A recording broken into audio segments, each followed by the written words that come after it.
Marcos capítulo 5 relata como Jesus cruzou o lago para a região dos Gerazenos. Quando ele saiu do barco, um homem atormentado por um espírito impuro emergiu dos túmulos. O homem vivia entre os mortos e ninguém podia contê-lo. Correntes se quebravam sob sua força e algemas de ferro se partiam dos seus pés. Ele vagava pelas colinas e pelos sepulcros, clamando e ferindo-se com pedras. Ao ver Jesus à distância, correu, caiu de joelhos e gritou: "O que queres de mim, Jesus, Filho do Altíssimo Deus? Em nome de Deus, não me tortures." O Jesus ordenou: "Sai deste homem, espírito impuro." Então perguntou ao demônio o seu nome. "Meu nome é Legião", respondeu ele, "pois somos muitos." Os demônios suplicaram a Jesus que não os enviasse para fora da região. Próximo dali, um grande rebanho de porcos pastava numa encosta. Os demônios rogaram: "Se enviar-nos para os porcos, deixá-nos entrar neles." Jesus concedeu permissão e os espíritos entraram nos porcos. Cerca de 2.000 porcos desceram a encosta íngreme para o lago e se afogaram. Os pastores fugiram, relataram o desastre à cidade e ao campo, e as pessoas foram ver o que havia acontecido. Quando chegaram, encontraram o homem antes possuído sentado, vestido e em juízo. O medo os dominou. As testemunhas contaram à multidão a libertação do homem e a perda dos porcos. Os moradores da cidade imploraram a Jesus que deixasse a região. Enquanto ele embarcava no barco, o homem curado pediu para acompanhá-lo. Jesus o despediu, dizendo: "Vai para a tua casa, para o teu povo, e contai-lhes como o Senhor te mostrou misericórdia."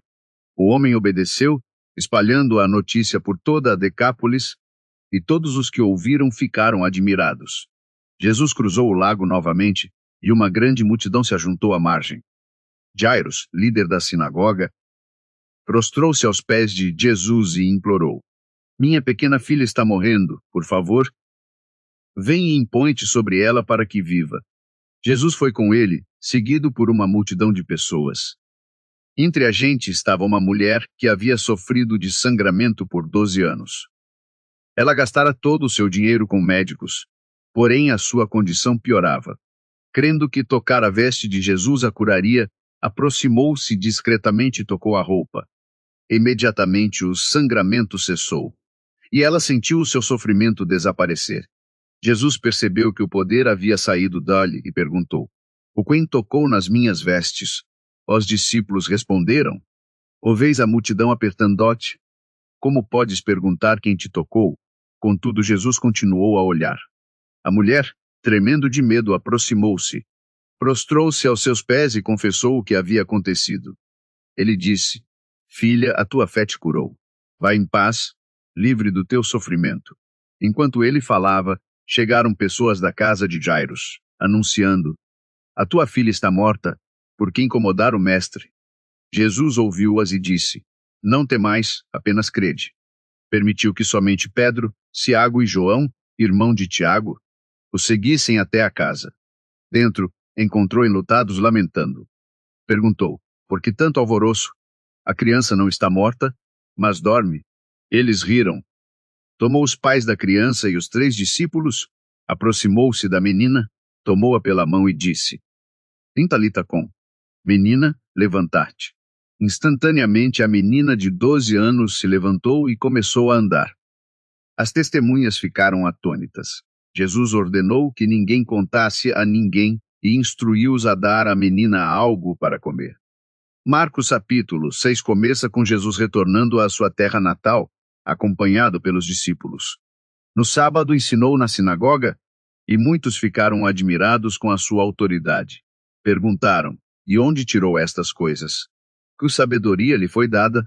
Não é este o carpinteiro, filho de Maria, irmão de Tiago, José, Judas e Simão? Não estão aqui as suas irmãs?" Ofendidos, rejeitaram-no. Jesus respondeu: "Um profeta não tem honra, exceto na sua própria cidade, entre os seus próprios parentes e na sua própria casa. Não pôde fazer milagres ali, exceto impor as mãos sobre alguns enfermos e curá-los, e ficou admirado com a falta de fé deles. Enviou os 12 pares dois a dores, dando-lhes autoridade sobre espíritos impuros.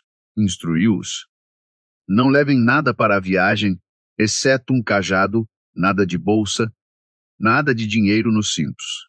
Usem sandálias, mas não levem camisa extra.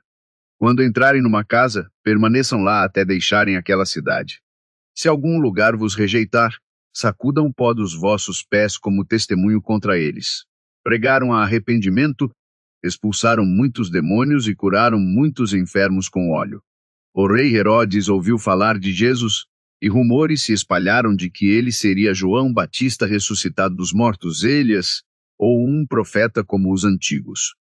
Herodes recordou que havia mandado decapitar João porque João condenara o seu casamento com Herodias, esposa de seu irmão Filipe. Herodias guardava rancor e queria João morto, mas Herodes temia-o como homem justo. No aniversário de Herodes, ele deu um banquete a oficiais e comandantes militares. A filha de Herodias dançou, agradando Herodes e os convidados. Ele prometeu a ela: pedir-me o que quiseres, e eu concederei. Ela perguntou à mãe: o que devo pedir? A mãe respondeu: a cabeça de João Batista. A menina foi a Herodes e exigiu a cabeça em um prato. Embora angustiado, Herodes manteve a sua promessa e ordenou a execução de João. A cabeça foi apresentada à menina, que a entregou à mãe. Os discípulos de João levaram o seu corpo e o depositaram num túmulo. Os apóstolos relataram a Jesus tudo o que tinham feito e ensinado. Como as multidões continuavam a chegar e não havia tempo para comer, ele disse: vinde comigo a um lugar tranquilo e descansai. Partiram num barco para um local solitário, mas muitos os reconheceram e correram à frente a pé. Quando Jesus desembarcou, viu uma grande multidão e teve compaixão, pois eram como ovelhas sem pastor. Começou a ensiná-las.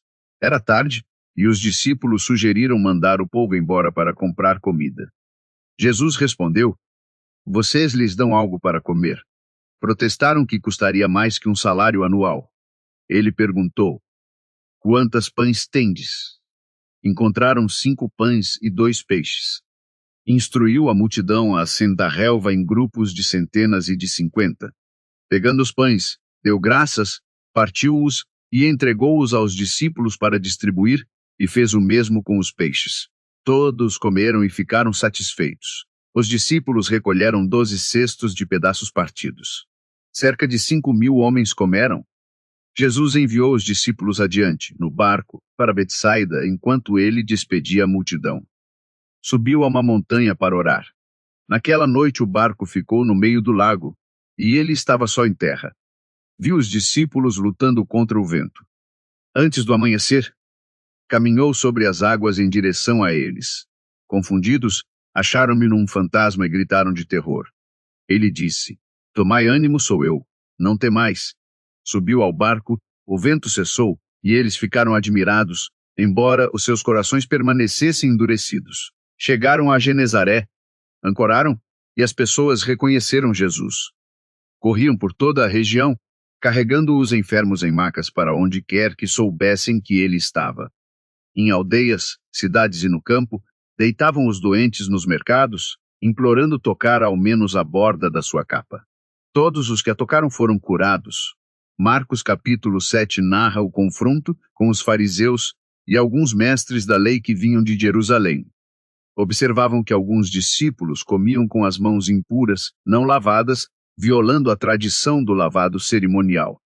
Os fariseus perguntaram: ou por que os vossos discípulos não seguem a tradição dos anciãos de lavar, se antes de comer? Jesus respondeu citando Isaías: estes me honram com os lábios, mas o seu coração está longe de mim. O seu culto é vão. Os seus ensinamentos são meras regras humanas. Acusou-os de abandonar os mandamentos de Deus para sustentar tradições humanas. Citou o mandamento de Moisés de honrar pai e mãe, observando que eles o anulavam ao declarar presentes aos pais como corbã, dedicado a Deus, de modo que nada poderia ser dado a eles. Declarou que nada fora da pessoa pode contaminá-la, é o que vem de dentro que contamina. Enumerou os males que surgem do coração: imoralidade sexual, roubo, assassinato, adultério, avareza, malícia e engano, lascívio, inveja, calúnia, arrogância e tolice. Jesus então foi à vizinhança de Tiro, entrando secretamente numa casa. Uma mulher grega, cuja pequena filha estava possuída por um espírito impuro, prostrou-se aos seus pés. Ela implorou que ele expulsasse o demônio. Jesus respondeu: primeiro deixai que as crianças comam tudo o que quiserem. Não é justo tirar o pão das crianças e dá-lo aos cães. Ela respondeu: Senhor, até os cães comem das migalhas das crianças. Satisfeito com a resposta, disse: por essa resposta, podes ir. O demônio saiu da tua filha. Ela voltou para casa e encontrou a filha curada. Continuando, Jesus passou por Sidom até o mar da Galileia, entrando na Decápolis. Pessoas trouxeram um homem que era surdo e mal falava, pedindo que Jesus lhe impusesse a mão. Longe da multidão, pôs os dedos nos ouvidos do homem, cuspiu e tocou a sua língua. Olhou ao céu, suspirou profundamente e disse: Ata. Lembre-se. Os ouvidos do homem foram abertos, a língua se soltou, e ele começou a falar claramente. Jesus ordenou que não contassem a ninguém, mas eles não puderam ficar calados, e a multidão maravilhou-se, dizendo: ele fez tudo bem, faz o surdo ouvir e o mudo falar. A Marcos capítulo 8 abre com uma grande multidão reunida, porque o povo não tinha nada para comer. Jesus, movido de compaixão, disse aos discípulos: tenho compaixão destas pessoas, elas estão comigo há 3 dias e não têm nada para comer. Se as mandar embora famintas, desabarão no caminho. Os discípulos perguntaram onde poderiam encontrar pão suficiente. Ele perguntou: quantos pães tendes? Responderam: 7. Ordenou à multidão que se sentasse no chão. Pegando os 7 pães, deu graças, partiu-os e entregou-os aos discípulos para distribuir, juntamente com alguns peixinhos pequenos. Todos comeram e ficaram satisfeitos. Os discípulos recolheram 7 cestos de pedaços partidos. Cerca de 4.000 pessoas foram alimentadas. Depois de mandar a multidão embora, Jesus embarcou num barco com os discípulos e foi para a região de Dalmanuta. Os fariseus vieram para testá-lo, pedindo um sinal do céu. Ele suspirou e disse: porque esta geração pede sinal, nenhum sinal lhe será dado. Voltou ao barco, cruzou para o outro lado e advertiu os discípulos: cuidado, guardai-vos da fermentação dos fariseus e da de Herodes. Discutiram a falta de pão, e ele perguntou: por que falais de não ter pão? Ainda não vedes ou compreendeis? Estão os vossos corações endurecidos. Tendes olhos, mas não vedes, ouvidos, mas não ouvis. Lembrou-os dos 5 pães para 5.000 e dos 12 cestos de sobras, e dos 7 pães para 4.000 e dos 7 cestos de sobras. Eles não compreenderam a lição. Em Betsaida, algumas pessoas trouxeram um cego a Jesus, implorando que ele o tocasse. Ele conduziu o homem fora da aldeia, cuspiu nos seus olhos e pôs as mãos sobre ele. Quando perguntou: vês alguma coisa? O homem respondeu: vejo pessoas, parecem árvores que caminham. Jesus cuspiu novamente, tocou os olhos do homem uma segunda vez, e a sua visão foi restaurada, ele viu tudo claramente. Jesus o enviou para casa, dizendo: não entres na aldeia. Jesus e os discípulos viajaram para as aldeias ao redor de Cesareia da Filípia. Ele lhes perguntou: quem dizem as pessoas que eu sou? Responderam: alguns dizem João Batista, outros Elias. Ainda outros dizem que sou um dos profetas. Então perguntou: mas e vós? Quem dizeis que eu sou? Pedro respondeu: tu és o Messias. Jesus advertiu-os a não contar a ninguém.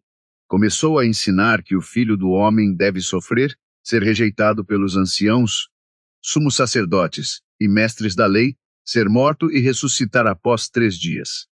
Pedro repreendeu, mas Jesus se virou e disse: para trás de mim, Satanás. Não tendes em mente as preocupações de Deus, mas apenas as preocupações humanas. Ele chamou a multidão e os discípulos e disse: quem quiser ser meu discípulo deve negar a si mesmo, tomar a sua cruz e seguir-me. Quem quiser salvar a sua vida a perderá.